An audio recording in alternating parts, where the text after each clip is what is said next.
আমি আপনাদের সামনে একখানা আয়াতে কারীমা তেলাওয়াত করছি।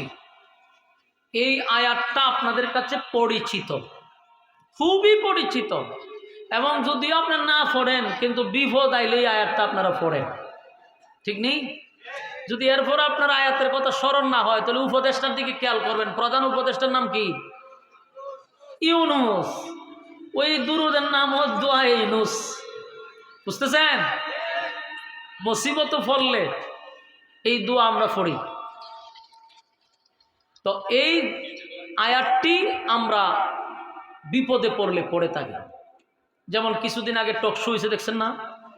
তো যারা ইসলাম নিয়ে চুলকাইতো, ইসলামের মধ্যে অ্যালার্জি আছে, এরাও দেখছি যখন ভূমিকম্প শুরু হয়েছে জীবনে আল্লাহ রাসূলের নাম না নাকি যেদিন বিপদে পড়লে দেখা যায় আল্লাহরে স্মরণ করে।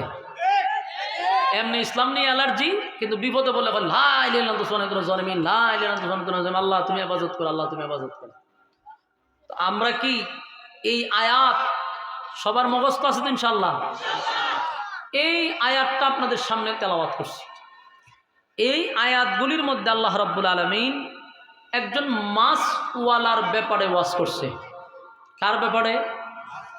আওয়াজ যায়নি এখন? এতে একটু আওয়াজ দিয়েন, হা না কইেন। মাছওয়ালা, ওয়াজান্নুন মাছওয়ালা, সাহিবিল হুত এটাও মাছওয়ালা। আল্লাহ মাছওয়ালাকে নিয়ে কথা বলছে। এই মাছওয়ালার সাথে আপনি আমাদেরকে একটু পরিচয় করায় দিলে সামনের আলোচনা বুঝতে সুবিধা হবে। শেষ পর্যন্ত বসলে আশা করি আপনাদের কাছে ভালো লাগবে। আমিও চাইছিলাম ব্যবসায়ী ভাইদের মাহফিল একটু মন খুলে আপনাদের সামনে কথা বলবো, কিন্তু সমস্যা হইল আমরা তো ভাই মানুষ, বেডে বলে না মিললে কি সক্কা মারণ যায়। এই জন্যই আমি বলি যে আমার জিনিস ভালো দেন, আমি চিল্লাইতে পারি, অসুবিধা নাই। তখন যেমনই আছে আপনারা যদি খালি শুনেন তাহলে আমি মোটামুটি সার্ভিস দিয়ে যাবো ইনশাআল্লাহ। আওয়াজ যদি না পান প্রতিবাদ করবেন যাতে না কমাইতে পারে, ঠিক আছে ইনশাআল্লাহ? তো একজন মাছওয়ালার ঘটনা আল্লাহ বর্ণনা করছে। উনার নাম কিন্তু মাছওয়ালা না, উনারে আল্লাহ উপাধি দিছে মাছওয়ালা। উনি কিন্তু মাছ চাষও করতেন না, মাছের ব্যবসাও করতেন না, কিন্তু ওনাকে আল্লাহ কি উপাধি দিছে? মাছওয়ালা। নিশ্চয়ই মাছের সাথে ওনার একটা গভীর সম্পর্ক আছে। এই মাছের সাথে ওনার সম্পর্কটা কখন থেকে শুরু হয়েছে এটা সামনে আলোচনায় আসবে। এর আগে আসুন আমরা আগে মাছওয়ালার পরিচয়টা জানি। ইরাকে একটা শহরের নাম হলো,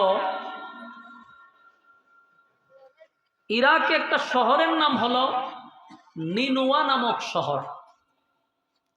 এই নিনুয়া নামক শহরে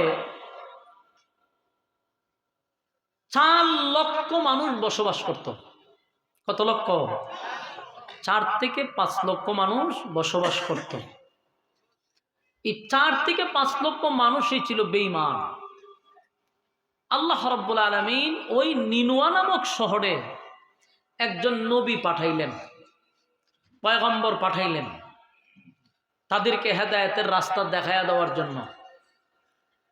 যেই নবীকে পাঠাইছেন ওনার নাম হলো ইউনুস আলাইহিস সালাতু ওয়াস সালাম। উনি এই নিনুয়া নামক শহরে দাওয়াত দিছে প্রায় 40 বছর। জোরে কোন কত বছর? টানা 40 বছর দাওয়াত দিছে। কিন্তু আশ্চর্যের বিষয় হলো 40টা বছরের ভিতরে একটা মানুষও কালেমা পড়ে নাই। ইন্না লিল্লাহ। কত বছর? 40 বছর স্বয়ং আল্লাহর নবী হইয়া দাওয়াত দিল, একটা মানুষও কালেমা পড়ে নাই। তো শুধু কালেমা পড়ে নাই এতটুকু শেষ না, উনি যে একত্ববাদী খোদার দাওয়াত দিতে মানুষের কাছে গেছে, উনারে মারধর করছে, গালমন্দ করছে, বাধা দিছে, নির্যাতন উনি টানা সহ্য করছে 40 বছর। কথাগুলি একটু মনোযোগ দিয়ে শুনলে ভাল লাগবে। তো 40 বছর দাওয়াত দিয়ে একটা মানুষও কালেমা পড়াইতে পারলো না। তো আল্লাহর কাছে একদিন কইছে, আল্লাহ 1-2 দিন না তো 40টা বছর আমি আপনার কালেমার দাওয়াত দিলাম, আমার মারছে এই অভিযোগ আমি নাই করলাম। যতদিন গেছি আমার তারা মারধর করছে, রক্তাক্ত করছে, গালি দিছে, পাগল বলছে। তাও আমার দুঃখ ছিল না যদি কেউ কালেমা পড়তো। আল্লাহ এই গালিও দেয়, মারেও, কালেমাও পড়ে না। দাওয়াত তো দিলাম আল্লাহ 40 বছর। এখন আমি কি করব? আল্লাহ রাব্বুল আলামিন তখন ইউনুস নবীরে বলল, এদেরকে আপনি গজবের ভয় দেখান, বলেন যে গজব আসতেছে। ইউনুস নবী সবার সামনে গিয়ে হলো, কয়ো সামনে কিন্তু গজব আইব, তোমরা যে কালেমা পড়ো না, উল্টা যে আমার মারধর করো, আল্লাহ কইছে তোমরা গজব দিয়া ধ্বংস করবো। বলুন তো এই কথা বলার পরে এরা ভয় পাওয়ার কথা না? মুটেও ভয় পায় নাই।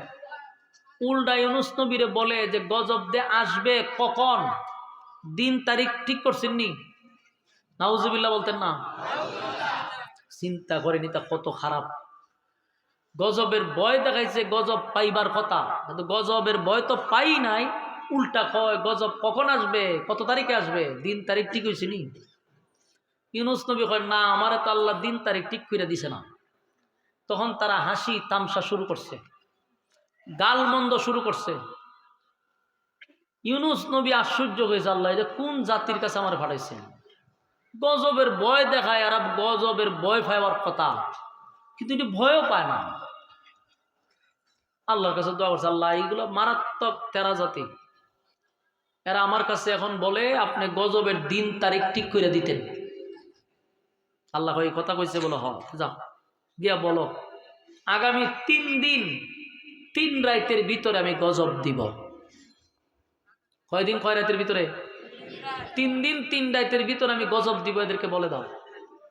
এবার ইউনুস নবী গিয়া খুব সাহসের সাথে বলল, 40টা বছর খালি আমার মারছস, দাওয়াত গ্রহণ করস নাই, হাসি তামসা করছস, এখন মজা বুঝবি। তো কি হয়েছে?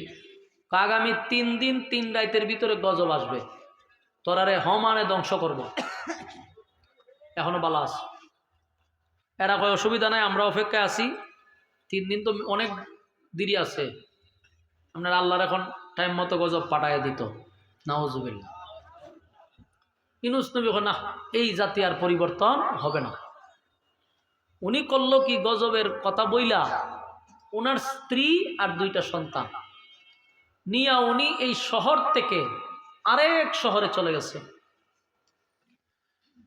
তো নিনোয়া নামক শহরের মানুষ প্রায় 4 লক্ষ 4.5 লক্ষ মানুষ। এদের মধ্যে কিছু মানুষ আছে একটু মানে বুঝে, কি সর্দারি করে অথবা মাতব্বরি করে, এরকম কিছু লোক থাকে না সমাজের মধ্যে।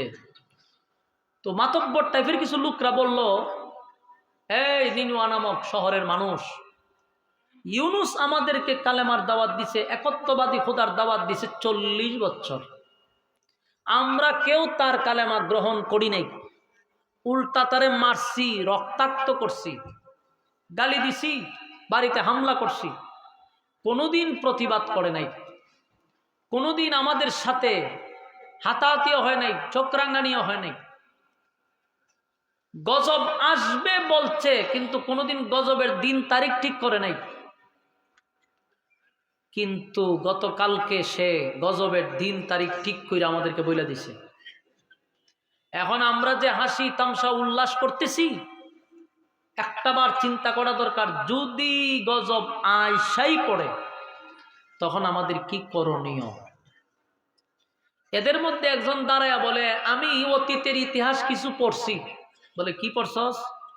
হয় আমি দেখছি অন্যান্য নবীদের যুগে গজবের দিন তারিখ ঠিক কইরা বইলা দিয়া তারা ওই এলাকায় থাকে না, এলাকা ছাইরা দূরে চলে যায়। তো তোমরা যদি ইউনুস নবীরে বাড়িতে গিয়া পাও, 100% গজব আসবে না। আর যদি বাড়িতে গিয়া না পাও, ও 100% গজব আসবে। কথা কি আমার বুঝতেছে? এরা কহ কথা ঠিক, এটা একটা ব্যবস্থা নিতে হইব। তো একটা টিম পাঠাইছে, ইউনুস নবীর বাড়িতে গিয়া দেখে ইউনুস নবী নাই। গ্রামে তোগাইছে, থানায় তোগাইছে, শহরে তোগাইছে, কোথাও ইউনুস নবী নাই। এখন ভিতরে সিফা মারছেনি, কাম ভালো হয়েছে। ইউনূস নবী বাড়িতে নাই, তার মানে 100% গজব আসবে রে। আমরা কে বাঁচাইব? যদি থাকতো বুঝতাম গজব আসবে না, কিন্তু উনি তো নাই এলাকায়।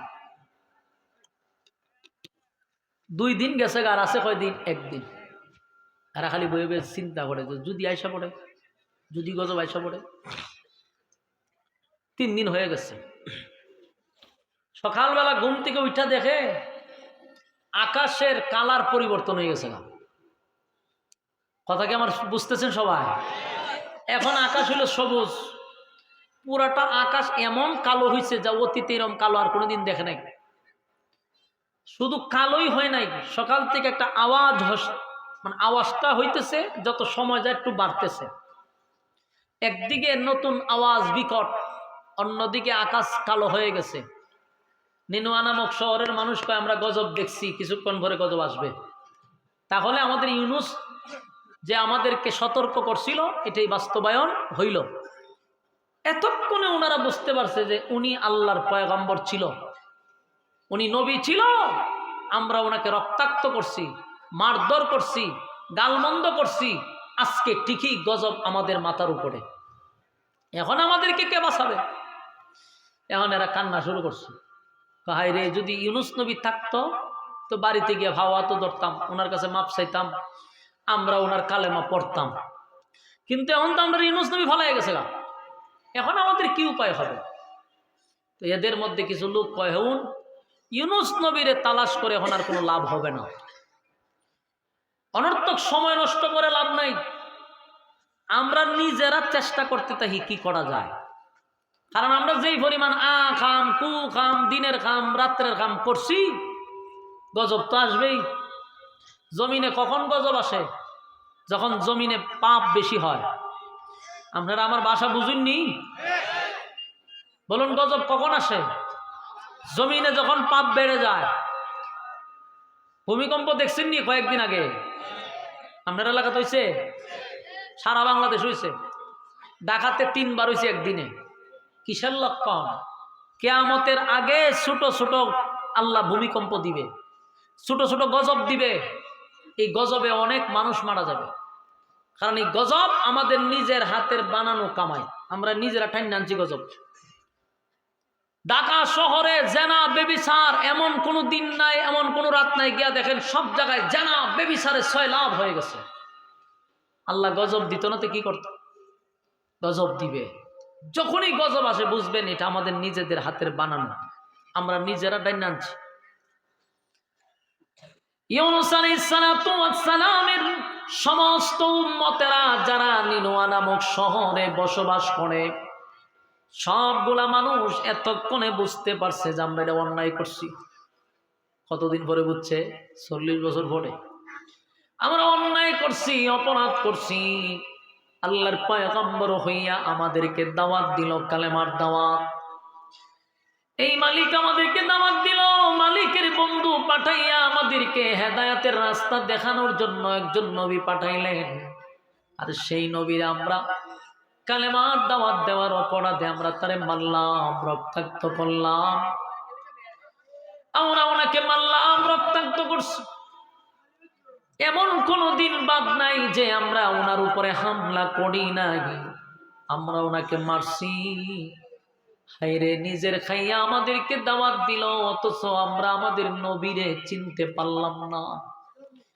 সেজদায় পড়ে এখন কান্না শুরু করছে, আর ডাক দিয়া বলে, মালিক,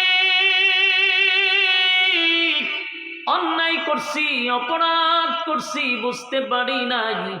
আল্লাহ, আমরা গজব দেখছি, গজব দেখছি। আমরা যে অন্যায় করছি, অন্যায়ের কোনো মাপ হয় না। আপনার নবীর উপরে আক্রমণ করছি, নবীরে মারছি। আল্লাহ, এখন বুঝতে পারছি উনি আমাদের নবী, আমাদের পয়গম্বর। কান্না শুরু করছে। নিনুয়া নামক শহরের মানুষগুলা একসাথে আল্লাহর কাছে মাপ চাওয়া শুরু করছে। মালিক, অন্যায় করছি, অপরাধ করছি, মেহেরবানি করে আমাদেরকে আপনি মাফ করে দেন।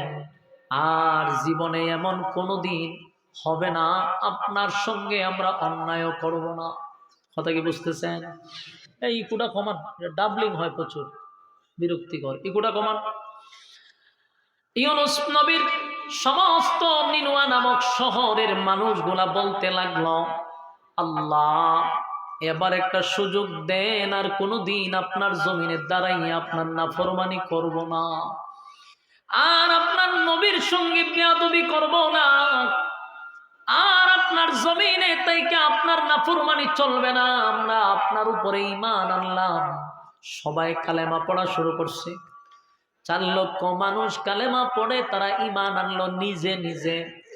আর বলতে লাগলো, হায় কপাল, যদি আমাদের নবী ইউনুস থাকতো রে, আমরা ওনার হাতে গিয়া কালেমা পড়তাম, ওনার কাছে গিয়া মাপ চাইতাম, আমরা ওনাকে নবী হিসাবে মেনে নিতাম। কিন্তু কপাল আমাদের কতই না খারাপ, আমাদের নবী এখন আমাদের পাশে নাই। নিজেরা নিজেরাই কালেমা পড়তেছে, নিজেরা নিজেরাই আল্লাহর কাছে মাপ চাইতেছে। সেজদায় পড়িয়া কান্নার রুল ফলায়া দিছে রে। গোটা নিনুয়া নামক শহরে কান্নার রুল পড়ে গেছে। আল্লাহ ডাক দিয়া বলে, জিবরাইল, আমি আল্লাহর সিস্টেম হলো নাফরমান যেখানে নাফরমানি হয় সেখানে আমি গজব দেই, কিন্তু এখন আমি মালিক কাদের উপরে গজব দিব? সবাই তো আমার উপরে ঈমান আনছে, সবাই অতীতের গুনার উপরে লজ্জিত হয়ে গেছে, অতীতের পাপের উপরে তারা লজ্জিত। এমন জায়গায় কি আমি গজব দিয়া ধ্বংস করতে পারি? না, আমি গজব দিতে পারি না। জিবরাইল কালেমা পয়রা তারা ঈমান আনছে, সেজদায় পড়িয়া সমস্ত অপরাধ তারা স্বীকার করছে রে। এমন কি তারা বলছে আর কোনোদিন তারা পাপে লিপ্ত হবে না, মানুষের উপর জুলুম করবে না, মানুষের হক নষ্ট করবে না, গালি দিবে না, জেনা বেবিচার করবে না।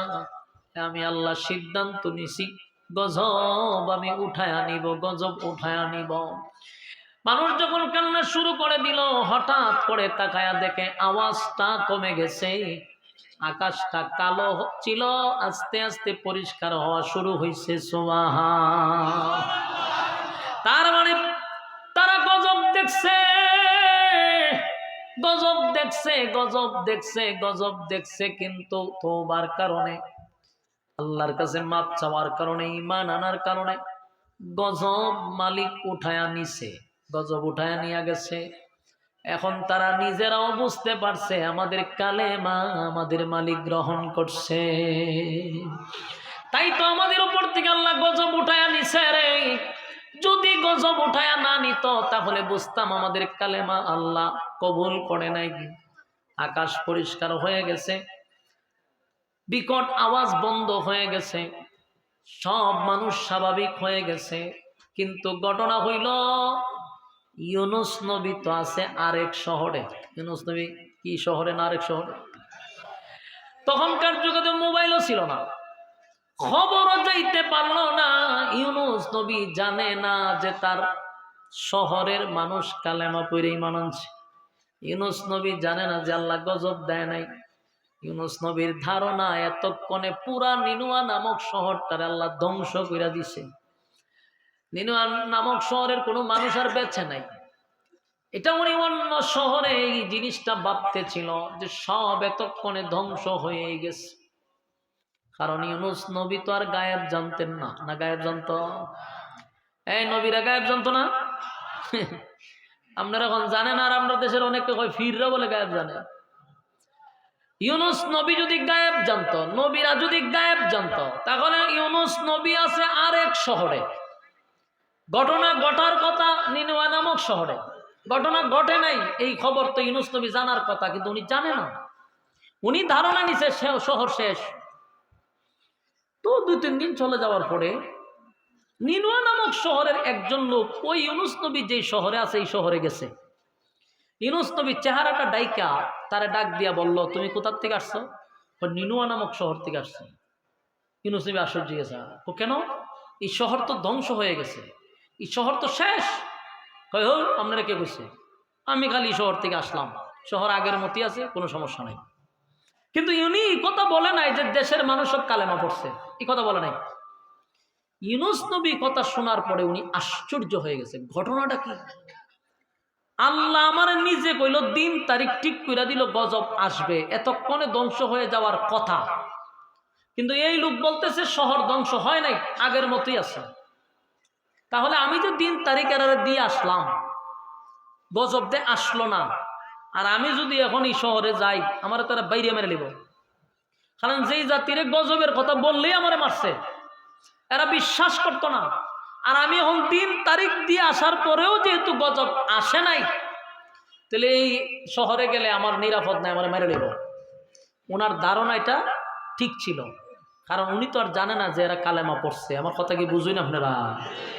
এরা কি জানে যে কালেমা পড়ছে? উনি ইউনুস নবী জানে না। তবে ইউনুস নবীর ধারণাটাও ঠিক, কারণ যদি গজব না আসতো আর এরা কালেমা না পড়তো, ইউনুস নবীর এরা মাইরা ফেলাইতো। হয়তো তুমি যে আমাদের এতদিন খালি ভয় দেখাইছো, দিন তারিখ ঠিক করছো, গজব আইলো না কেন? ইউনুস নবী কয় না, সর্বনাশ, এই জাতির কাছে আমি আর যাব না। যেই জাতিরে 40 বছর দাওয়াত দিতে গিয়ে মার খাইলাম, গজবের ভয় দেখাইলাম, গজব আসবে আসবে ভয় দেখাইলাম, শেষ পর্যন্ত গজবের দিন তারিখ ঠিক করে দিলাম, গজব আল্লাহ দিল না, এদেরকে ধ্বংস করলো না। এখন যদি তাদের মাঝে আমি যাই, আমারে মাইরা ফেলাইব, এতে কোনো সন্দেহ নাই। তাই ইউনুস নবী সিদ্ধান্ত নিছে এই শহরে আর যাবে না। না, আমি আর যাব না, যাবে না, এটা পুরো সিদ্ধান্ত। কি করবে? আমি শহর ছাইরা, মোট কথাই দেশ ছাইরা আমি বিদেশ চলে যাব। বলুন তো দেখি, সিদ্ধান্তটা কি আল্লাহ তাআলার না ওনার ব্যক্তিগত? এই সিদ্ধান্তটা ব্যক্তিগত, ব্যক্তিগত সিদ্ধান্ত। আল্লাহ হয় ওয়াজান্নুন মাসওয়ালা إذ ذهب مغاضبا فظن أن لن نقدر عليه فنادى في الظلمات। আল্লাহ বলেন মাসওয়ালা মনে করছে তারে আমি পাকড়াও করব না, কিন্তু আমার রব মাসওয়ালাকে পাকড়াও করবে। ইউনুস নবী মনে করছে আল্লাহ আমারে ধরবে না, জিজ্ঞাসা করবে না, আমি দেশটা ছাইরা বিদেশ চলে যাই, এই জাতির কাছে আমি আর যাব না। এটা ওনার ব্যক্তিগত সিদ্ধান্ত, আল্লাহর সিদ্ধান্ত না। এখনো জিব্রাইল ওনার কাছে আসে নাই, কোনো বার্তা পৌঁছায় নাই, কিন্তু এর ভিতরে উনি সিদ্ধান্ত নিয়ে নিছে। আল্লাহ মাছওয়ালায় মনে করছে তারা আমি ছেড়ে দিব। ওইখান থেকে মাছওয়ালার ঘটনা মনোযোগ দিয়ে শুনলেন। এখনো ঘটনা শুরু হয়েছে না, ঘটনা আরো সামনে, কিন্তু মাছওয়ালার ঘটনা আল্লাহ বর্ণনা করছে। আল্লাহ বলেন মাছওয়ালা মনে করছে আমি তারে পাকড়াও করব না, কিন্তু মাছওয়ালাকেও আল্লাহ ছেড়ে দেয় নাই, ধরছে। মাছওয়ালা করছে কি, ইউনুস নবী তার 1-2 ছেলে আর ওনার স্ত্রী 3 জন আর উনি একজন 4 জন লইয়া দেশ ছাইরা বিদেশ যাবে সিদ্ধান্ত নিয়ে নিছে, রওনা দিয়ে দিছে। যেই রওনা দিয়ে দিল, কিছু দূর যাওয়ার পরে মরুভূমি পার হওয়ার পরেই কিছু লোকেরা ওনারে ঘেরাও করছে, ঘেরাও করে বলেছে, ঘেরাও করে বলতেছে যে আপনার বিবিটাকে আমাদেরকে দিয়ে দেন, নাউজুবিল্লাহ, আপনি চলে যান, বাচ্চা কাচ্চা নিয়ে চলে যান, কিন্তু এই মহিলা এই রাস্তা দিয়ে যেতে পারবে না, এটা আমাদের সর্দারের নির্দেশ। ওনার বিবির আটকায় দিছে। ওনার বিবিও বলছে যে স্বামী আপনি চলে যান, আমাকে আপনি আল্লাহর জিম্মায় ছেড়ে দেন। বলেন কার জিম্মায়? ইউনুস নবী দেখলো যে যতই চেষ্টা করি আর আমার বিবিকে আমার কাছে দিবে না, বিবি রাইক্যা উনি চলে গেছে। বলুন পাকড়াও শুরু হয়েছে নি? কথা হয় না। ওয়াজান্নুন মাসওয়ালা কি মনে করছে? পাকড়াও করবে না। বিজ্ঞানী বলেন মাসওয়ালা মনে করছে আমি তারে পাকড়াও করব না, কিন্তু আমি তারে পাকড়াও শুরু করছি। এই মাসওয়ালারে ছেড়ে দেয় নাই, ব্যক্তিগত সিদ্ধান্ত নিয়া দেশ ছাইরা এবার বিদেশ যাওয়ার সিদ্ধান্ত নিছে। বিবির আটকাই দিছে মাঝ রাস্তায়, মাঝ রাস্তায় বিবির আটকাই দিছে। এবার ওনার 2 সন্তান লইয়া আবার রওনা দিছে। তো বিদেশ যাইবার আগে সাগরের পাড়ে যাওয়ার আগে একটা নদী আছে, এই নদীটা আমার এত বিরক্ত লাগতেছে, সাউন্ড হরনটা দিয়ে দিছে একবার এখানে মাথার সামনে, ডাবলিং হয় বারবার, আমি কি কই আমি নিজে বুঝি না। ইউনুস পয়গম্বর উনি যখন সামনে আরো যাওয়া শুরু করছে, সাগরের পাড়ে যাওয়ার আগে আপনার কাছে বিরক্ত লাগে না হুজুর? আমি সুন্দর মতো বই দিছি, ডাবলিং হয়। আচ্ছা আপনারা বুঝেননি, হয়তো হয়েছে, আমার বিরক্ত লাগলো, অসুবিধা নেই। ইউনুস নবী সাগরের পারে যাওয়ার আগে একটা নদী আছে, এই নদীটা পার হইয়া এরপরে গিয়া উনি সাগরে যাইতে হইব। ওখানে যাত্রীবাহী জাহাজ আছে, যাত্রীরা উড়ায় জাহাজ আছে। তৎকালীন সময়ে জাহাজ ছিল কিন্তু ইঞ্জিলা ছিল না। এখন তো প্রযুক্তির যুগ না, তখন ইঞ্জিল ছিল না। এই সাগরের পাড়ে যে জাহাজ ছিল এগুলা বাতাসের মধ্যে, ওই যে কিতা কই এটারে ফাল কইনি আপনারা, ফাল কইন, ও এগুলা দিয়া যাইতো আর কি। ইউনুস নবী একটা নদী ক্রস করে তারপরে সাগরের পাড়ে গিয়ে আনলে সাগরে উঠবে। এই নদীতে বেশি পানি নাই, ধরেন না হাঁটু পানি, পানিতে কোনো স্রোতও নাই। উনি চিন্তা করলে আমার একটা ছেলেরে পাড়ে রাখকে আর একটা ছেলেরে ওই পার রাখকে আবার এটারে নিয়ে যাব। উনি ছোট ছেলেটারে কুলে নিয়ে সাগরে নামছে, আরে নদীতে, নদী পার হতে হবে। নদীতে নামার পরে যেই নদীটা ছিল মরা নদীর মতো, কোনো স্রোত নাই, পানি বেশি নাই, যেই ইউনুস নবী নদীতে নামছে নদীর মধ্যে পানির স্রোত বাড়ছে। বলুন পানির স্রোত বাড়ছে না পাকড়াও করছে? হ্যাঁ। وَظَنُّونَ إِذْ ذَهَبَ مُغَاضِبًا فَظَنَّ أَن لَّن نَّقْدِرَ عَلَيْهِ فَنَادَىٰ فِي الظُّلُمَاتِ। এই মাছওয়ালা মনে করছে তারে পাকড়াও করব না, তারে ধরব না, কিন্তু নদীটার মধ্যে নামছে, এটার মধ্যে পানির স্রোত ছিল না, পানিও ছিল না, কিন্তু যেই মাত্র নামছে পানির স্রোত বাড়ছে, এমন বাড়ছে যে উনি দাঁড়ায় থাকার মতো কোনো সুযোগ নেই। ভাই এটা একটু কমান, এগুলা কমান। আমি এত শান্তির অভাব না, এত নিশ্চিন্তা ঘুমাই দিছে। এখান থেকে একটা বিরক্তি লাগতেছে, আওয়াজটা ডাইরেক্ট দিয়ে দিছে এমনি, সেটিংই বোঝে না কিসের এটা স্বরলিপি আজেরা নাম দিয়া চলতেছে। বসেন লইরেন না, কখনো মাছওয়ালার ঘটনা গেছি না, খুব বিরক্ত লাগতেছে আওয়াজটা আমার কাছে, ডাবলিং হয়। এখন আসুন, এই নদীতে পানি নাই, স্রোত নাই, যেই মাত্র নামছে পানির স্রোত বাড়ছে, ওনার সন্তানটারে উনি ধৈরা যে রাখবে এই ক্ষমতাও নাই। এত স্রোত বাড়ছে, টাইনা সন্তানরে নিয়ে যাচ্ছে। এক পর্যায়ে ইউনুস নবীর হাত থেকে তার ছোট সন্তানটা ছুটে গেছে। ইন্না লিল্লাহি হইতেন না, ছুটে গেছে। বলুন তো দেখি, আপনার সন্তানটা যদি নদীর মাঝখানে আপনার হাত থেকে ছুটতে চলে যায়, বাবা হিসাবে কেমন লাগবো? ভালো লাগবো আপনারা? না আপনারা আওয়াজে বোঝা যেতে কয়েকবার ছেড়ে দিচ্ছেন, শ্রোতার লক্ষণে বোঝা যায়। আল্লাহ কয় মাছওয়ালার আমি কি করছি? পাকড়াও করছি। যেই নদীতে পানি নাই, স্রোত নাই, হঠাৎ করে পানি কোথার থেকে আসলো, স্রোত কোথার থেকে আসলো, বোঝা গেল এটা স্রোত না, এটা আল্লাহর পাকড়াও, ধৈর্য লেছে আল্লাহ। আপনি আল্লাহর অনুমতি ছাড়া বিনা সিদ্ধান্তে ব্যক্তিগত সিদ্ধান্ত লইয়া উনি দেশ ছাইরা বিদেশ যাওয়ার সিদ্ধান্ত নিস। আল্লাহ কয় নদীতে যেমনি নামছে পানির স্রোত বেড়ে গেছে, পানির স্রোতের কারণে ছোট বাচ্চাটারে আটকায় রাখতে পারলো না, নিয়ে গেছে। এখন কি করব? ফারের ভাই চাইছে যে নদীর পাড়ে বড় ছেলেটা না দাঁড়া রয়েছে, তাকায়া দেখে হেটারে বাঘে লিয়ে দৌড় মারছে। কিসে নিছে? বাঘে নিয়ে দৌড় মারছে। ইউনুস নবী বুঝা লাইছে যে আসলে এগুলো কোনো ঘটনা না, এটা আমার আল্লাহ ধরে লিছে, আমারে ধরছে, কারণ আমি আমার মালিকের সিদ্ধান্ত ছাড়া কাজ করলাম। মালিক পছন্দ করে না, বিবিরেও আটকাইছে, সন্তানটিরও আটকাইছে। কথা কি বুঝতেছেন? আওয়াজ কি শোনা যায়? হ্যাঁ, আওয়াজ পাইতেছেন নি? আওয়াজ দেন না কেন আপনারা? বলুন ধরছেনি? পাকড়াও করছে। বড়টা রলে গেছে বাঘে, শুরুটা রলে গেছে ভানিয়ে, বউরা আটকালিছে রাস্তার মাঝখানে, শেষ নি উনার সর্বদিক দিয়ে ওনারা ধরছে। এরপর উনি সিদ্ধান্ত অটল, দেশ ছেড়ে দিল।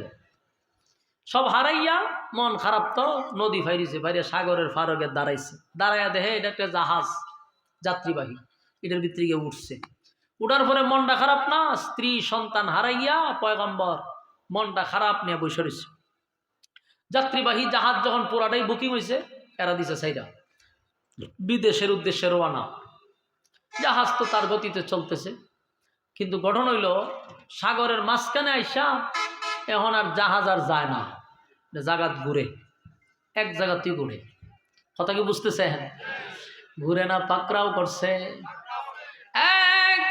ইউনূস নবী তাকায়া দেখে জাহাজ আর সামনে যায় না রে, এটা খালি জাগা তুই ঘুরে। এখন জাহাজের সমস্ত মানুষ কান্নার রোল পড়ে গেছে। হায় হায়, আমাদের জীবন এখানেই শেষ হবে, এটা আমাদের তো জানা ছিল না। আর যারা জাহাজের নাবিক তারাও বলতেছে কত রাস্তা দিয়ে যায় আর আয়, কোনোদিন এমন অবস্থা আমরাও দেখি নাই, কি হয়ে গেল? ঘটনাটা কি হইল? জাহাজ তো সামনে দেন হলে জাগাতি ঘুরে, জাগাতি ঘুরে। এখন চিল্লাচিল্লি যখন শুরু করছে, সবাই বসছে। দেখেন, আমি একটা জিনিস আশ্চর্য সেই জায়গাতে আইসা, আল্লাহ এদেরকে কি পরিমাণ মেধা দিছে দেখেন। এখন তো আমরা যা করিল প্রযুক্তির কারণে, আর তৎকালীন মানুষের আল্লাহ এমন মেধা দিছিল, এরা মেধা দিয়ে অনেক কিছু বলতে পারতো, বাইর করে নিতে পারতো। এরা তাৎক্ষণিক এটার ভিতরে বৈঠকে বসছে যে ঘটনাটা কি, কিসের জন্য এটা জাগাত ঘুরে, এটার একটা ব্যবস্থা তো বের করতেই। এরা তুগায়া ঘটনা তো একটা পাইছি, বলে কি বলে, নিশ্চিত এই জাহাজের ভিতরে কোনো গুলাম মালিকের অর্ডার ছাড়াইছে। আপনার এলাকার যদি সুবহানাল্লাহ তাহে তুলে হইতে পারেন। আচ্ছা, আপনারা এটি কোন সময় করেন? কোনো ঠাডা উড়া পড়লে, কেউ মারা গেলে, আমি জানি না তো, ওই তো পারে। কারণ আপনারা যেখানে কই বাড়ি কেন খন না তুলে, বোঝা গেল অন্য জায়গা লাগান নাকি সুবহানাল্লাহটা। কি আজীব অবস্থা করছে। এর মাথা দেখছেন নি, বাইর করলো কেমনে? হয় নিশ্চিত কোনো গুলাম তার মালিকের অর্ডার ছাড়া এখানে উঠছে, এই জন্য জাহাজের সামনে যায় না, খালি জাগাত ঘুরে। বাইর করে লিছে সুবহানাল্লাহ। কি ঘটনা বাইর করলো কেমন? ইউনূস নবী তো মনে মনে বুঝে রেছে, রে এই গুলাম তো আমি তো সেই বাগরা গুলাম, ভাগ্যাইছি আমি মালিকের অর্ডার ছাড়া আসছি। ইউনূস নবী এখন এরা সিদ্ধান্ত নিছে কি জানেন, নৌকার মানুষ হয় এখানে কে আসো গুলাম যে মালিকের অর্ডার ছাড়া বাইকে আসছো, তুমি নিজে নিজে স্বীকার করার, নাইলে আমরা দৈরা ইট আল্লাহ ফালাই দেব। ইউনূস নবী হাত তুলছে, অন্য করে ফালানির কোনো দরকার নাই, আমি সেই গুলাম যে মালিকের অর্ডার ছাড়া আসছি। সুবহানাল্লাহ। যেই তারা এই কথা বলছে, সবাই মিল্লা ইউনূস নবীর দিকে তাকায় আছে, এক দৃষ্টিতে তাকায় আছে, ডাইনে বামে তাকায় না। ঘটনা কি জানেননি? এরা দিককে ওনার আশ্চর্য গেছে, এত সুন্দর লোক। কারণ উনি তো নবী, নবীদের চেহারা কি সবার মতো? আল্লাহ যেই যুগে যেই নবী পাঠায়, ওনার চেয়ে সুন্দর আর কাউরে বানায় না। সুবহানাল্লাহ থাকলে হইতে পারে, এখানে সুবহানাল্লাহ আছে, কইেন মাঝে মাঝে কইেন। তেমন আপনি চিন্তা করেন, ওনার চেহারা তো সুন্দর, সুন্দর চেহারা, বডি সুন্দর, দেহ সুন্দর, বানাইছে তো নবী হিসাবে। এরা সবাই তাকায় কয়, আস্তা করলে এটি কি তখন আপনি এরকম সুন্দর মানুষকে আর গোলাম হয়?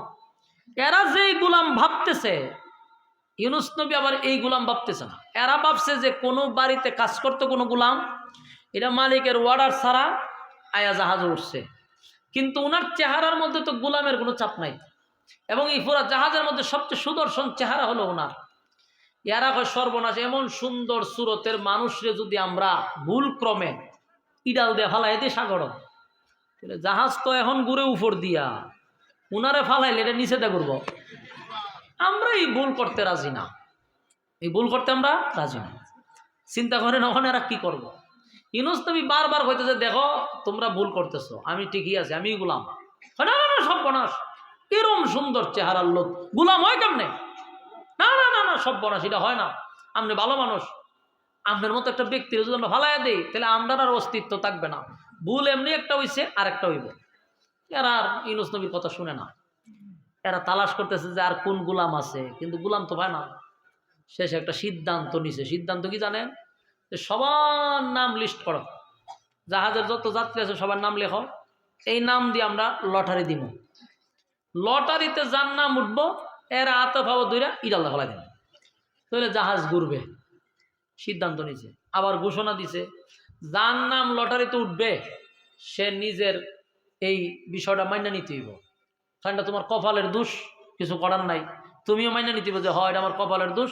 একজনের লেগে তো আমরা সবাই মরতে পারি না, তো যার নাম উঠবো রেডি হয়ে যাবো গা, ইডাল আমরা ফেলাই দিব। মানুষের ভিতরে একটা আতঙ্ক শুরু হয়েছে, যায় হায় রে, খান না মুঠ পড়ে আর খেয়ে মাছের খাবার হইব, এই চিন্তায় মানুষ হায় উল্লাস শুরু করে দিছে। তো এরা লটারি লয়ে বসছে, বইজন লটারি টান দিছে, প্রথম নাম হয়েছে ইউনুস নবীর নাম। এরা সবাই একজনের ভাই একজনের ছায় হয়, ঘটনা কিতা উজুরে বাঁচাইতাম যায়, উজুরের নাম দেয় পড়ে। তখন কয় না, এটা ভুলে আছে, এই নাম আওয়ার কথা না, উনি গুলামও না, আর এই নাম আবারও কথা না, ভুল হয়েছে, আবার মার। লটারি আবার দিছে, কিন্তু আবারও ইউনুস নবীর নাম আছে। এরপরও কয় ভুল হয়েছে, আবার মার। 3 বার দিছে ইউনুস নবীর নাম, 3 বার 4 বার, এমন কি বলা হয়েছে 9 বার পর্যন্ত দিছে নাম, একটুই আই ইউনুস নবীর নামে। 9 বার গিয়ে এরা থামছে, থাইমা কয় বহু চেষ্টা করছি আপনারা বাঁচাইবার, কিন্তু আর বাঁচাইতে পারলাম না। এই শেষবার দিতাছি 10 বার, যদি উঠে তা আপনি রেডি, তখন আমরা ফেলাই দেবো আপনারে। 10 বার যখন উঠছে না, হুজুর আল্লাহর রাস্তায় মাফ করে দিন, কিতা করবেন, আমরা বহুত চেষ্টা করছিলাম যে আপনারা বাঁচাইবার, আমরা যে অপরাধী এটা এখন বুঝতে পারছি। ধর হুজুরের হাত পাও ধর, ধরছে দইরা ইডাল দিয়া ফালাই দিছে সাগরে। ইউনুস নবীর কই ফেলাইছে? সাগরে ফালাই দিছে। সাগরের পানিতে পড়বার আগেই বড় এক মাছ আইয়া ইউনুস নবীরে গিলা ফেলাইছে। যেই মাছে গিলছে ওই মাছরে আবার আরেক মাছে গিলা লাইছে। ইন্না লিল্লাহ। কয় মাছের পেটের ভিতরে? 2 মাছের পেটের ভিতরে চলে গেল ইউনুস পয়গম্বর। ওয়াজান্নুন إذ ذهب مغاضبا فظن أن لن نقدر عليه فنادى في الظلمات أن لا إله إلا أنت سبحانك إني كنت من الظالمين। এই আইলো মাছওয়ালার ঘটনা। আল্লাহ কয় মাছওয়ালা মনে করছে আমি তারে পাকড়াও করব না, কিন্তু আমি মাছওয়ালারে পাকড়াও করছি ব্যক্তিগত সিদ্ধান্তে। দেশ ছাইরা বিদেশ যাবে, আল্লাহ ওনারে ধরছে। আর মাছওয়ালা যখন ফেডের ভিতরে গেছে মাছে, আল্লাহ আবার এখানে একটা ঘোষণা দিছে, এ মাছ ফেডের ভিতরে নিছত, ভালো কথা, হজম করতাম তিনা। সুবহানাল্লাহ। আমার ইউনুস মাছের পেটের ভিতরে গেল, কিন্তু তাকে হজম করার কোনো ক্ষমতা আমি মাছের দেই নাই। মাছের পেটের ভিতরে যাওয়ার সাথে সাথে ইউনুস নবীও বসে থাকে নাই, উনিও বুঝতে পারছে আমার মালিক আমারে পাকড়াও করছে, আমার মালিক আমারে ধরে লাইছে। মাছের পেটের ভিতরে ইউনুস নবী চলে গেছে। ইউনুস নবী সাথে সাথে সাথে সাথে মালিকের শরণাপন্ন হয়ে গেছে। মাছের পেটের ভিতরে যাওয়ার সাথে সাথে উনি বসে রয়েছে না, সাথে সাথে বলতে লাগলো লা ইলাহা, পরেন ইল্লা আনতা সুবহানাকা ইন্নী কুনতু মিনাজ জালিমিন। লা ইলাহা ইল্লা আনতা সুবহানাকা ইন্নী কুনতু মিনাজ জালিমিন। লা ইলাহা ইল্লা আনতা সুবহানাকা ইন্নী কুনতু মিনাজ জালিমিন। একদিন 2 দিন নয়, পড়তেই লাগলো। যেই মাত্র মাছের পেটের ভিতরে গেছে, সাথে সাথে ইউনুস নবী কার শরণাপন্ন হইছে? আল্লাহর কাছে শরণাপন্ন হয়ে গেল। ইউনুস পয়গম্বর সাথে সাথে বলতে লাগলো, আল্লাহ আপনি ছাড়া কোনো মাবুদ নাই, কোনো ইলাহ নাই, আপনি পবিত্র, আমি জালেমদের অন্তর্ভুক্ত হয়ে গেছি। আল্লাহ আমি অন্যায় করছি, আমি অপরাধ করছি, আপনি ছাড়া কোনো মাবুদ নাই, আর এই কঠিন মুসিবত থেকে পৃথিবীর কেউ আমারে বাঁচাইতে পারবে না। আমি মাছের পেটের ভিতরে চলে আসছি, কেউ জানে না, আমারে কেউ বাঁচাইতেও পারবে না। আল্লাহ আপনি ছাড়া কোনো উপায় নেই, আপনি ছাড়া কোনো মাবুদ নেই। আল্লাহ আপনি পবিত্র, আল্লাহ আমি জালেমদের অন্তর্ভুক্ত, মেহেরবানি করে গো আপনি আমারে হেফাজত করেন। শুরু করছে। 1 দিন 2 দিন নয়, মাছের পেটের ভিতরে টানা 40 দিন। কয়দিন? কথা হয় না? এখন উনি মাছের পেটের ভিতরে গিয়ে ঢুকিয়ে গেছে, মা গো বাবা গো হয়ে চিল্লা দিছে। ঠিকই কইছে। শুরুতেই আল্লাহর শরণাপন্ন হয়ে গেছে। এখান থেকে আমাদের একটা শিক্ষা নেওয়া দরকার। আমরা মুসিবতে বললে বাবারে ডাক মারি, মারে ডাক দেয়, নাহলে ভিড়রে ডাক দেয়, নাহলে ল্যাংটারে ডাক দেয়, নাহলে জড়ারে ডাক দেয়। ঠিক নেই? এই লেডা ল্যাংটা জড়া বাদ দিয়া শরণাপন্ন হইতে হবে আল্লাহর। মুসিবতে বললে আল্লাহর শরণাপন্ন হইতে হবে। আপনি যে মনে করেন মুসিবতে পড়ছেন না আল্লাহরে না ডাক দিয়া বাবারে ডাক দিয়েছেন, না বাপ না ঘুমাও, রাইতে 2টার সময় বিপদে পড়ছেন, এখন ডাক দিলে কি বাপে শুনবো নি? কই আছে? ঘুমাই গেছে। আর আল্লাহ বলেন 24টা ঘন্টার একটা সেকেন্ড আমার ঘুম নাই। আল্লাহর কি ঘুম আসেনি মনে করো? তন্দ্রা আসেনি? ঘুমও নাই, তন্দ্রাও নাই। লা তাখুযুহু সিনাতুন ওয়ালা নাওম। আল্লাহ বলেন আমার ঘুমও নাই, আমার তন্দ্রাও নাই। সুবহানাল্লাহ। শরণাপন্ন হইতেই বা আল্লাহ।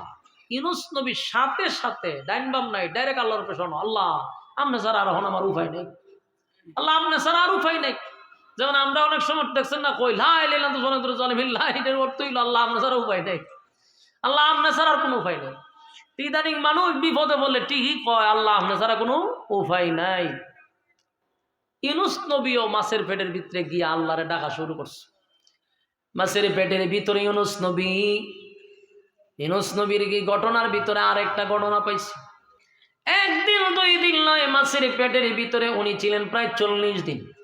40 দিন এই সূরা, এই আয়াতটা লা ইলাহা ইল্লা আনতা সুবহানাকা ইন্নী কুনতু মিনাজ জালিমিন, এই সূরা পড়ছে রে। এই আয়াতটা পড়তে ছিল সূরা ইউনূস। এই ইউনূস আলাইহিস সালাতু ওয়াস সালাম দোয়া ইউনূস নামে এই সূরা, এই আয়াতটা পরিচিত। আমরাও মুসিবতে পড়লে কই দোয়া ইউনূস পড়ো। ইউনূস নবী পড়তে লাগলেন। আল্লাহ রাব্বুল আলামিন বলেন, ইউনূস আমারে 1 দিন 2 দিন নয় 40 দিন পর্যন্ত ইউনূস আলাইহিস সালাতু ওয়াস সালাম একই কথা বললেন, আল্লাহ আপনি ছাড়া উপায় নাই, আপনি আমাকে বাঁচান, আল্লাহ আপনি ছাড়া কোনো উপায় নাই, আল্লাহ আপনি এক অদ্বিতীয়, আপনার কোনো শরীক নাই, আল্লাহ আপনি পবিত্র, আমি জালিমদের অন্তর্ভুক্ত। দোয়া করতেছি। আল্লাহ বলেন আমি ইউনূসের দোয়া শুনছি, ইউনূস আমার কাছে সাহায্য চাইছে, আমি ইউনূসের কথা শুনছি। শুধু তাই নয়, কঠিন থেকে কঠিন মুসিবত থেকে আমি তারে উদ্ধার করছি। সুবহানাল্লাহ। আল্লাহ বলেন ফাস্তাজাবনা লাহু ওয়া নাজাইনাহু মিনাল গাম। আল্লাহ বলেন আমি ইউনূস রে শুধু তার ডাক শুনছি এমনটা না, তার আমি অক্ষত অবস্থায়, আমি তার সুস্থ অবস্থায় ফিরাইয়া দিছি। সুবহানাল্লাহ। আমার ফুলবাড়িয়ার ভাইয়েরা, আমি আপনাদের কাছে জানতে চাই, মাছের পেটের ভিতরে গেলে কি কেউ বাঁচে? সাপে খাইলে কেউ বাঁচে? বাঘে খাইলে বাঁচে? আল্লাহ অসম্ভবটাকে সম্ভব করে দিলেন।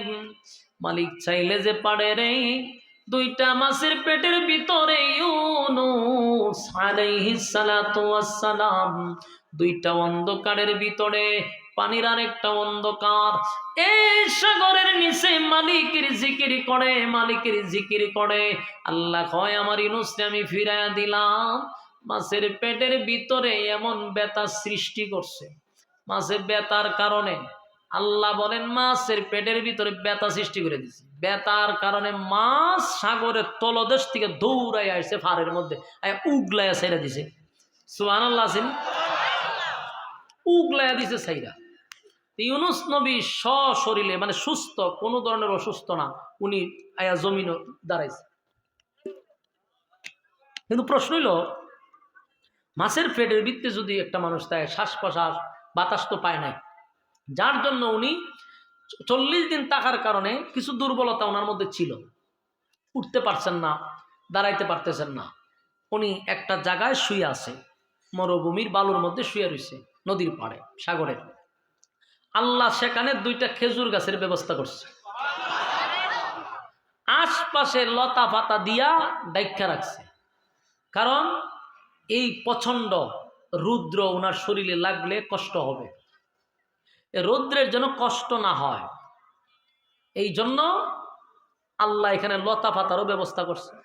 আর 2 খেজুর গাছ দাঁড়ায় রয়েছে, উপর থেকে পাকা পাকা খেজুর পড়ে উনি খায়। তো সাগরের পানি না তিতা লবণাক্ত না, তো সাগরের পানি খাইব কেমনে? আল্লাহ উনাকে মিষ্টি পানির ব্যবস্থা করে দিছে। তাহলে একদিকে হলো মিষ্টি পানি, অন্যদিকে হইল গিয়া খেজুর খায়। শরীরে আস্তে আস্তে আস্তে আস্তে একটু শক্তি বাড়তেছে, শরীরে আস্তে আস্তে জাগা পাইতেছে। ইউনুস নবী শেখানো মাছের পেটের ভিতরতে বাইরে আল্লাহর কাছে শুকরিয়া আদায় করছে যে আল্লাহ আপনি আমাকে সুস্থতার সাথে ফিরাইয়া দিছেন।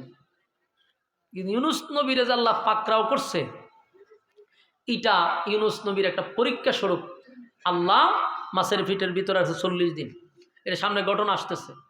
এই পুরা যা কিছু হয়েছে মালিক এটা চাইছিলেন, তাই আল্লাহ ঘটাইছেন, ঠিক না? কিন্তু শরীর তো দুর্বল, খেজুর ফড়ে উনি খায়, খেজুর ফড়ে উনি খায়। হঠাৎ করে মোটামুটি উনি নিজেই বুঝতেছে যে না শরীরটা জাগাতাইছে, অনেকটা কারণে যাইব খারিল। প্রথমে শুকরিয়া আদায় করছে, কইরা চিন্তা করলো যে আমি যে ভুলটা করছি এখান থেকে আমাকে শুধরাতে হবে। প্রথম কথা হলো আমি আমার আল্লাহর ওয়ার্ডার ছাড়া, আমি আমার দেশ ছাইরা উম্মত ছাইরা আমি বিদেশ যাওয়ার সিদ্ধান্ত নিয়েছি। এটা হলো আমার প্রথম ভুল, এটা আমার সিদ্ধান্তটা ভুল ছিল।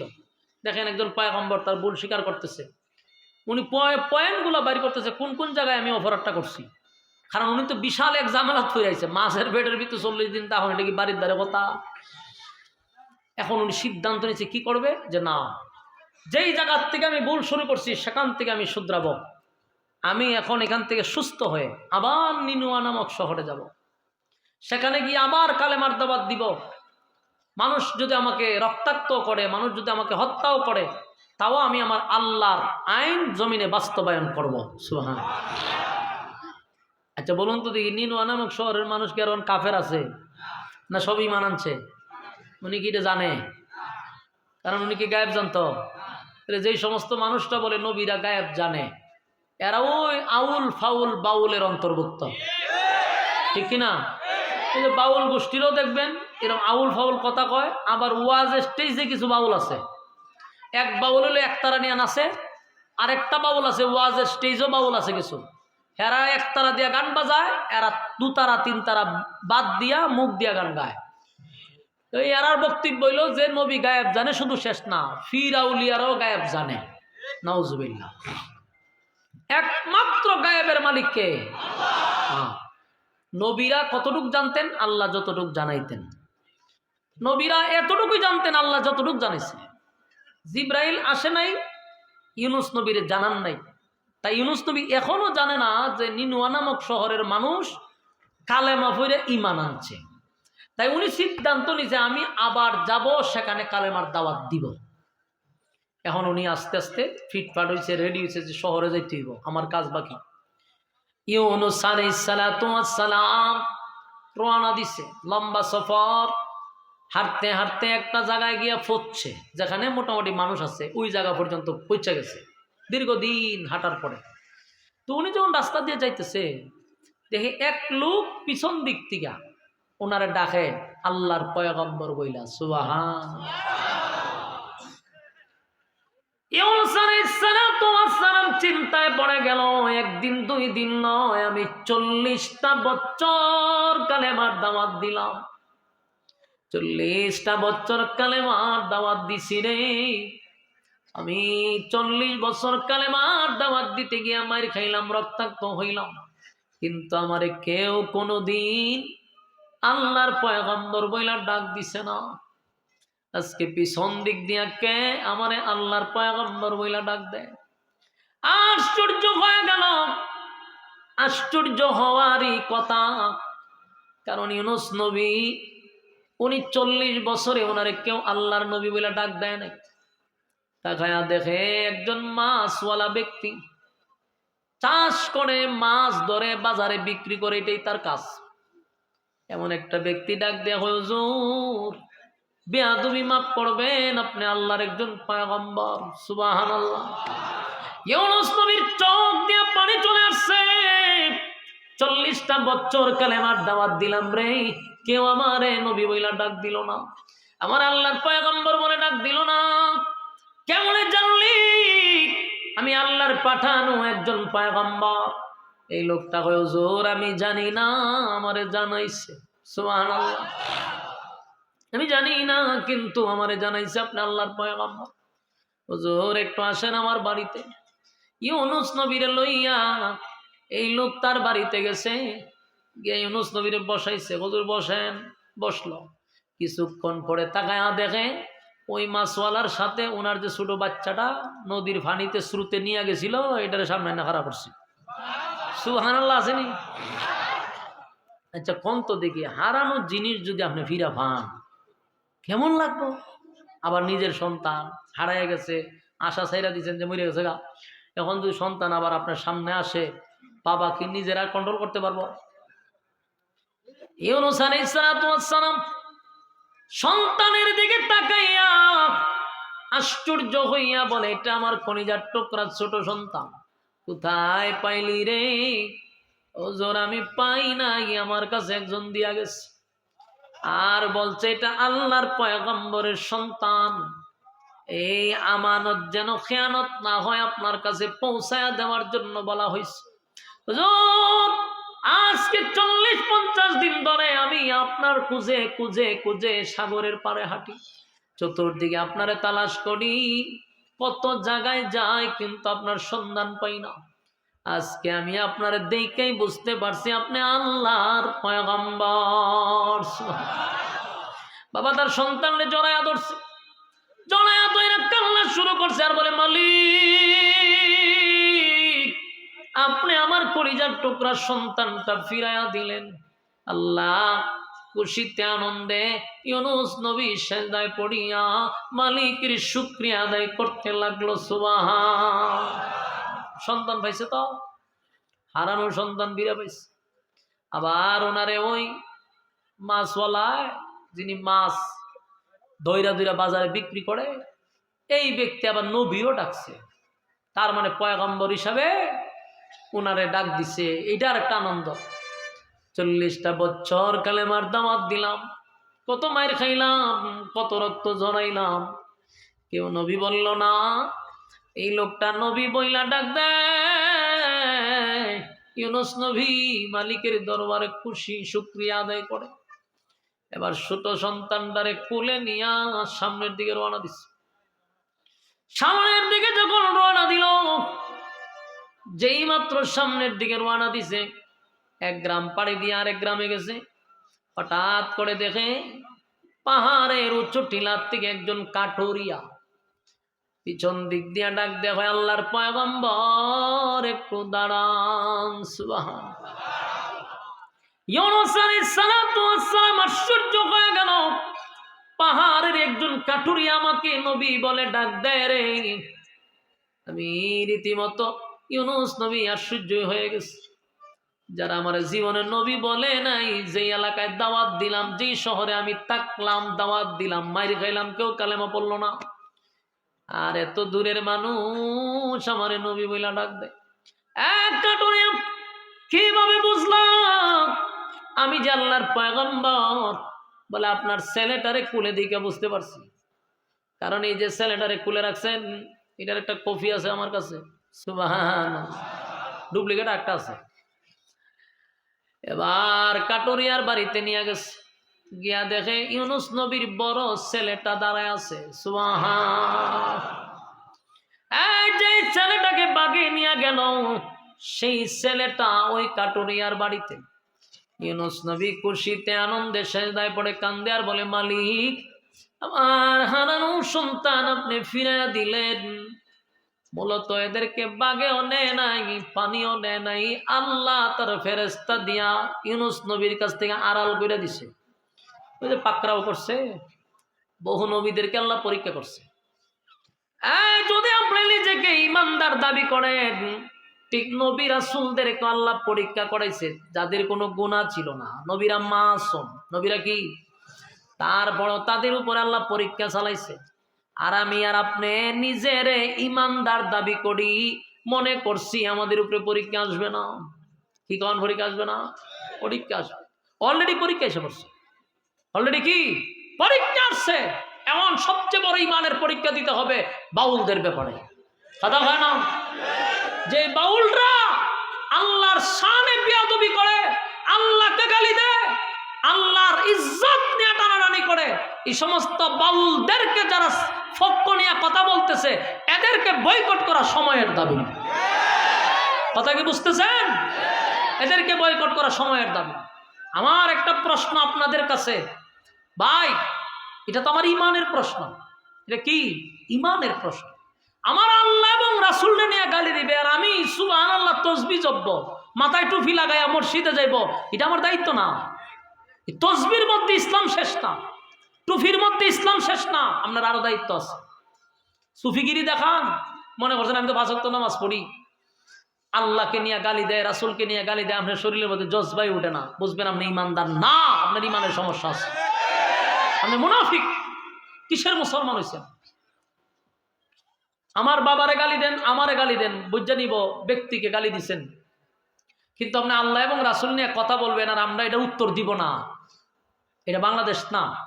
এটা কোন দেশ? বাংলাদেশ না? বাংলাদেশে 96% মুসলমান বসবাস করে। আপনারা যদি মনে করেন যে 1% বাউলের পক্ষ নিয়ে আপনারা কথা বলবেন, তাহলে 96% মুসলমান আপনাদেরকে লাল কার্ড দেখাবে, লাল কার্ড। এটা মাথায় রাখেন। আপনারা লাল কার্ড দেখবেন যদি 96% মুসলমানের দেশে 2%ও না 1% বাউলদের পক্ষ নিয়ে কথা বলতেছেন, 18 কোটি মুসলমানদের কলিজায় আঘাত দিচ্ছেন আপনারা। ভাই, বুঝতাম এটা রাজনৈতিক বিষয়, এটা রাজনৈতিক বিষয় না, এটা আল্লাহ এবং নবীর প্রশ্ন। আমার নবীর বিরুদ্ধে কথা বললে যেই দলে বলবে সেই দলের মুখে আমি তুতু মারতে নিক্ষেপ করব। আপনাদেরকে বলছি, ময়মনসিংহের মানুষেরা, ফুলবাড়িয়ার ভাইয়েরা, ভাই কোন দল করেন আমার কোনো দেখার বিষয় না। আপনার ব্যক্তি যে কোনো দল করতে পারেন, আমরা কোনো দল করি না, তাই কোনো দলের পক্ষ নিই না। কিন্তু দুঃখ হলো যেখানে আল্লাহ এবং নবীর প্রশ্ন, সেখানে কি আপনি চুপ করে বসে থাকবেন? এটা আপনার ইমানি দায়িত্ব। আপনি নামাজ পড়ে জান্নাতে যাবেন, শুধু নামাজ রোজা হজ জাকাত করে জান্নাতে যেতে পারবেন? এটা আমাদের ইমানি পরীক্ষা, এটা আমাদের ইমানের পরীক্ষা।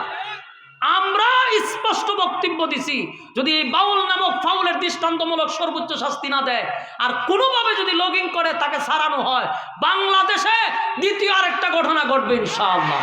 এটা ইমানের হেফাজতের জন্য প্রয়োজনে লক্ষ যুবক নবীর জন্য, আল্লাহর জন্য জীবন দিতে প্রস্তুত থাকবে। কিন্তু এইভাবে তো হতে দেওয়া যায় না। 16 বছর সহ্য করছি। মজিবের বিরুদ্ধে সকালে কথা বললে বিকাল বেলা দেখতেন এরা কবর দিয়ে উফরে ফুল গাছ লাগাই দিছে, মাইরা লিছে, মাইরা একটা উফরে ফুল গাছ লাগাই দিছে। কারণ মজিবের বিরুদ্ধে কথা বলা যাবে না, নেতা, বড় নেতা, কথা বলা যাবে না। বিএনপির তারেক জিয়ার বিরুদ্ধে আপনি এখন খালি একটা গালি দিয়ে দেখেন, আপনি বাজার দিয়ে বাড়ি যাচ্ছেন না, আপনার আড্ডি গুটি সব অমান করে নেব। তাহলে আমার নেতারে গালি দিলে আপনারা কষ্ট লাগে, মজিবরে গালি দিলে কষ্ট লাগে, তারেক জিয়ারে গালি দিলে কষ্ট লাগে, আমার আল্লাহরে গালি দিলে বুঝে আপনারা কষ্ট লাগে না? হ্যাঁ, আপনারা যদি কষ্ট না লাগে নিজের মুসলমান দাবি করেন কেন? মালুম পরিচয় দিয়ে চলবেন দেশে, অসুবিধা কি? আল্লাহরে গালি দিলে যদি কষ্ট না লাগে, কিসের মুসলমান আপনি? মুসলমানের নাম দিয়া দিয়া মুসলমানের বুট কামাই করবেন, লাল কার্ড দেখাইব, লাল কার্ড জাতিরা। স্পষ্ট বক্তব্য দিয়ে দিলাম, কারণ এটা কোনো দলের বিষয় না, এটা আমার ইমানের বিষয়। ইমানের জন্য যদি দল ছাড়তে হয় দল ছাড়বেন, অসুবিধা কি? মিয়া যাররা পরিমাণ ইমান লয়েও যদি কবরে যান তাও তো জান্নাত পাবেন কোনো একদিন, আর যদি বেঈমান হইয়া কবরে যান অনন্তকাল জাহান্নামের আগুনে জ্বলতে হবে। আমি আমার জায়গা থেকে আপনাদেরকে বার্তা দিয়ে গেলাম, এই সমস্ত বাউলদের ব্যাপারে কেউ আপোষ করবেন না। আপনারা এর বক্তব্যটা শুনছেন, কত নিকৃষ্ট ভাষায় আল্লাহর শানে বেয়াদবি করছে। শুধু একটা না তো, এখন তার অনেক অপকর্ম বাড়িতেছে। সূরা নাস নিয়ে পর্যন্ত সে গালাগালি করছে। আল্লাহ বলল কি, হারে অর্থ তুলল কি? আর অধিকাংশ বাউল গুলার শিক্ষাগত যোগ্যতা হইল 5 পাস 4 পাস। এই গণ্ড মূর্খদের পক্ষে যারা সাফাই গায়, এরাও এদের মতো নাস্তিক আর মুরতাদদের অন্তর্ভুক্ত। আজকে সমস্ত সুশীলরা নাস্তিক এই বাউলদের পক্ষে চলে গেছে। আরে ভাই, যখন দেখবেন নাস্তিকরা বাউলদের পক্ষ নেয়, তখন হচ্ছে আপনি বুঝতে হবে যে এখানে কোনো গন্ডগোল আছে। কারণ সুশীল, নাস্তিক, মুরতাদ আর বাউল সব এক সুতায় বাঁধা, এগুলো সব গুড়া হইল এক জায়গায়। এই জন্য আমাদের দায়িত্ব হলো, এটা আমাদের ইমানি পরীক্ষা। আল্লাহ এবং নবীর বিরুদ্ধে যদি কথা হয়, আমরা মুসলমান হিসাবে প্রতিবাদ করেই যাব। বাধা দিলে আরো তীব্র হবে ইনশাআল্লাহ। রাজি আছেন না নাই? লিল্লাহে তাকবীর, লিল্লাহে তাকবীর। রাজি আছেন তো ইনশাআল্লাহ? আমরা ইনশাআল্লাহ সময়ে সদ্ব্যবহার করে যাব ইনশাআল্লাহ। শুধু সময়ের অপেক্ষা। এটা 96% মুসলমানের দেশ। এই কথাটা আপনাদেরকে স্মরণ করাই দিলাম, ভুললে চলবে না। একটা মানুষ নামাজ পড়তে পারে না, এটা তার ব্যর্থতা। রোজা রাখতে পারে না, তার ব্যর্থতা। আল্লাহ এবং নবীর তরিকা চলতে পারে না, তার ব্যর্থতা। কিন্তু আল্লাহ এবং নবীর বিরুদ্ধে আপনি গালি দিয়া দেখেন যে এই লোকটা নামাজ পড়ে না, এই লোকটা আপনার আড্ডি উড্ডি ভেঙে লাগবে, কারণ এটা তার ইমানের প্রশ্ন। তাই আমরা আল্লাহ এবং নবীর ব্যাপারে কাউকে আপোষ করতে রাজি না। রাজি আছেন? সম্মানিত সুধী, দেখেন প্রত্যেকটা মানুষের পরীক্ষা আসবে। নবীদেরকেও আল্লাহ পরীক্ষা থেকে বাদ দেয় নাই। ইব্রাহিম আলাইহিস সালামকে কতগুলো পরীক্ষা দিল, দাউদ পয়গম্বর সহ যত নবী, আমাদের নবী রাসূল সহ সবার উপরে পরীক্ষা আসছে। দাওয়াত দিতে গিয়ে রক্তাক্ত হয়েছে। বলুন পরীক্ষা আছে না নাই? আল্লাহ এক আয়াতে বলেন, আমিনু কামা আমানান নাস, তোমরা ঈমান আনো ওই মানুষদের মতো যারা ঈমানের পরীক্ষায় উত্তীর্ণ হয়েছে। তাহলে অবশ্যই প্রত্যেকটা মুমিনের জন্য ঈমানের পরীক্ষা আছে না নাই? এটা আমাদের পরীক্ষা। তো হযরত ইউনূস পয়গম্বর, উনি চিন্তায় পড়ে গেল, দুই সন্তান, একটারে নিল ভানিয়ে বাসাইয়া, আর একটারে নিল বাগে দৌড়াইয়া। দুটোটা আমার কাছে আসলো কেন? কিভাবে? বলে এটা আল্লাহ গঠাইছে। বলুন আল্লাহ গঠাইছে। ইউনূস পয়গম্বর আল্লাহর কুদরতি পায়ে সেজদায় পড়ে কান্না শুরু করছে। কারণ দুইটা সন্তান হারাইয়া তো উনি একবার নিঃস্ব, এখন দুই সন্তান ফিরত পাইছে, খুশি না বেজার? ইউনূস আলাইহিস সালাম চিন্তা করলো, আমার মালিক আমার সন্তান ফিরাইয়া দিচ্ছে, আমার বাপ হিসাবে খুশি না বেজার?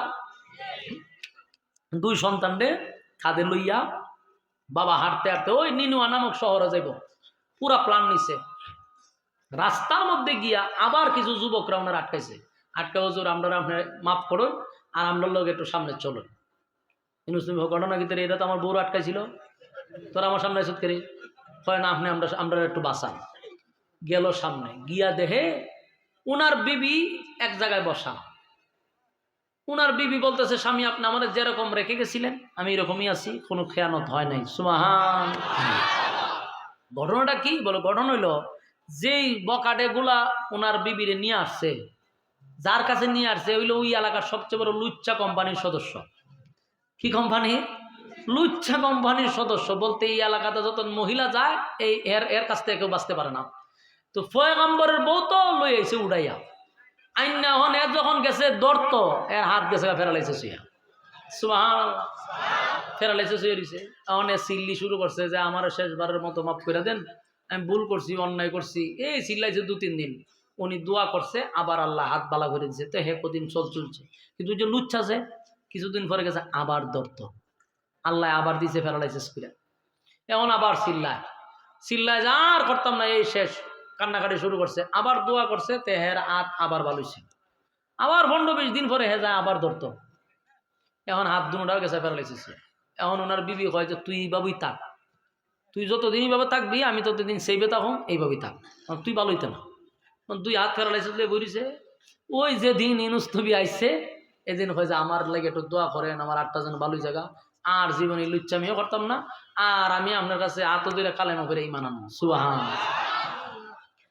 দোয়া করছে, এর হাত ভালোইছে, কালেমা করে ঈমান আনছে। সুবহানাল্লাহ। তাহলে 2 সন্তান ফিরত পাইছিনি? কথা হয় না? সন্তান 2টা ফিরত পাইছে, আবার বিবিও ফিরত পাইছে। বলুন তো দেখি এখন কেমন খুশি? সুবহান। খুশি না বেজা? হারানো জিনিস ফিরত পাইছে, সন্তান পাইল কলিজার টুকরা 2 জন ফিরত, স্ত্রীটারে হারাইছিল সেটাও পাইল ফিরত। এর ভিত্তিতে যে কত ঘটনা ঘটে গেছে এটি আর স্ত্রী সন্তান এখনো বলে নাই। ঘটনা তো চলতি আছে। এখন স্ত্রী এবং সন্তান লইয়া রোয়ানা দিছে, ওই নিনুয়া নামক শহরে যাইব।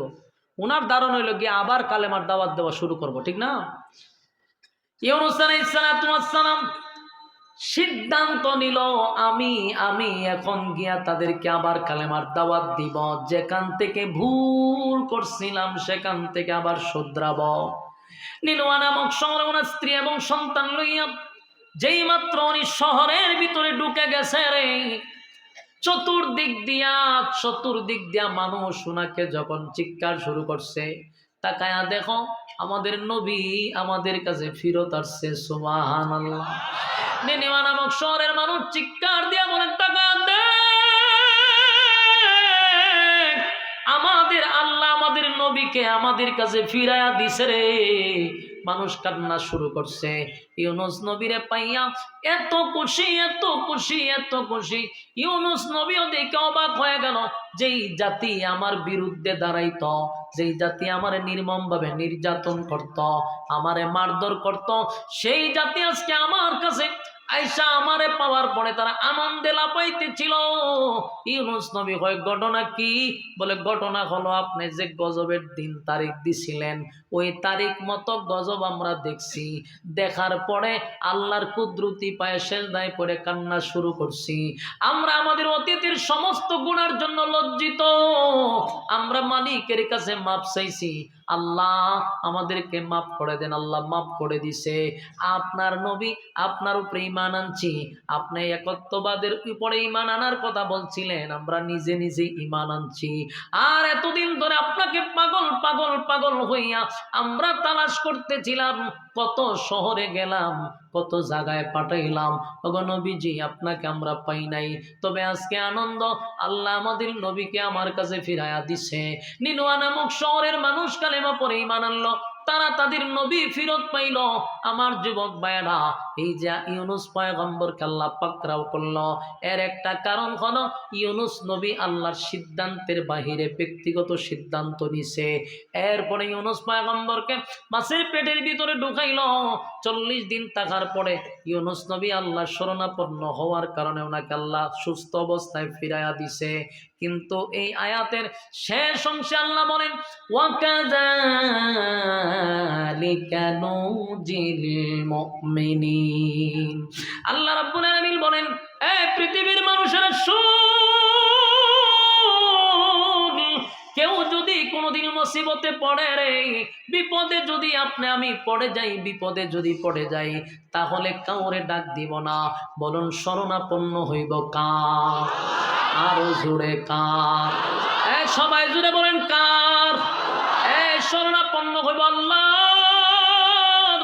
কারণ আল্লাহ বলেন, বান্দারে আমাকে বাদ দিয়া যদি অন্য কারো কাছে চাস, আমি আল্লাহ যে বরদাস্ত করতে পারি না।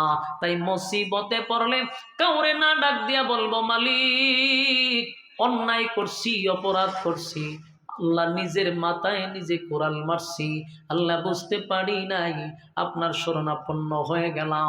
আপনার নাম রহমান, আল্লাহ আপনি দয়ালু, আপনি যদি মাফ না করেন বলেন না আমরা কার কাছে যাব? এইভাবে মালিকের কাছে কানতি মিনতি করে মালিকের কাছে যদি শরণাপন্ন হয়ে যায়, আল্লাহ বলেন, ওয়াকাযালিকা নুজিল মুমিনিন। আল্লাহ বলেন, আমি ওয়াদা দিলাম এই যুগে এখনো যারা আল্লাহর শরণাপন্ন হবে, এখনো যারা আল্লাহর শরণাপন্ন হয়ে যাবে, আমি আল্লাহ ওয়াদা দিলাম কিয়ামত পর্যন্ত এইভাবেই আমি মুসলমান ইমানদারদেরকে বাঁচাবো। সুবহানাল্লাহ। আমার যুবক ভাইরা বলুন, মুসিবতে পড়লে কার কাছে চাইব? আল্লাহর কাছে চাইব। রাতের অন্ধকারে যদি রাতের 2টার সময়, রাতের 3টার সময় যদি মুসিবতে পড়ে যায়, আমরা কোনো পীর ফকির রে যদি ডাক দেই, আমরা যখন ডাক দিব পীর ফকির হয়তো বা ঘুমায়া থাকবে, কিন্তু আল্লাহ বলেন, বান্দারে আমি ঘুমাই না, আমার ঘুম নাই, আমার তন্দ্রা নাই। তুই যদি আমি আল্লাহরে গভীর রাত্রে একবার ডাক দেস, আমি আল্লাহ 70 বার তোর ডাকে সাড়া দিস। আমার যুবক ভাইরা, আজকের পর থেকে সিদ্ধান্ত নিব, আমরা যা কিছুই করব আল্লাহ ছাড়া কারো কাছে মাথা নত করব না। মুসিবতে পড়লে আল্লাহর শরণাপন্ন হইব। কোনো নেতা খেতা দেখার টাইম নাই, বলুন আমাদের হেফাজতের দায়িত্ব কার? জোরে বলেন কার? আমরা রাজি আছি না নাই? কারা কারা রাজি? রাজি আছি আব্দুল্লাহ দেখায় দিক লিল্লাহে তাকবীর লিল্লাহে তাকবীর রাজি আছেন তো ইনশাআল্লাহ ঈমানের ক্ষেত্রে আমরা সবাই এক আপনি আওয়ামী লীগ করেন বিএনপি করেন জাতীয় পার্টি করেন জামাত করেন দেখার সময় নয় আল্লাহ এবং রাসূলের ক্ষেত্রে আমরা সবাই এক ঠিক কিনা বলেন কেউ যদি আমার নবীকে গালি দেয় কেউ যদি আল্লাহকে গালি দেয় কসম খোদার দলের গোষ্ঠী কিলায় আগে আমার ঈমান তারপরে আমার নেতা আল্লাহ এবং রাসূলের ক্ষেত্রে কোনো আপোষ চলবে না এটা আমাদের ঈমানি দায়িত্ব তাই প্রত্যেকটা জায়গায় আপনাদেরকে সচেতন করতেছি কসম খোদার ভাই সব নাস্তিকরা যদি এক হইতে পারে আমরা সব মুসলমানরা কেন এক হইতে পারবো না কথা কন না কেন সব নাস্তিক এক হয়ে গেছে আমরা মুসলমানরা একটা প্ল্যাটফর্মে আসতে হবে আমরা এটা দাবি চাই বর্তমান সরকারের কাছেও 16 বছর আমরা বিচার পাই নাই এখনো দাবি চাই আগামীতে যদি আল্লাহ এবং নবীকে নিয়ে কে গালি দেয় সর্বোচ্চ শাস্তি হবে তার মৃত্যুদণ্ড ঠিক কিনা বলেন আল্লাহ সবাইকে বুঝার মানার আমল করার তৌফিক দান করে সকলে বলে আমিন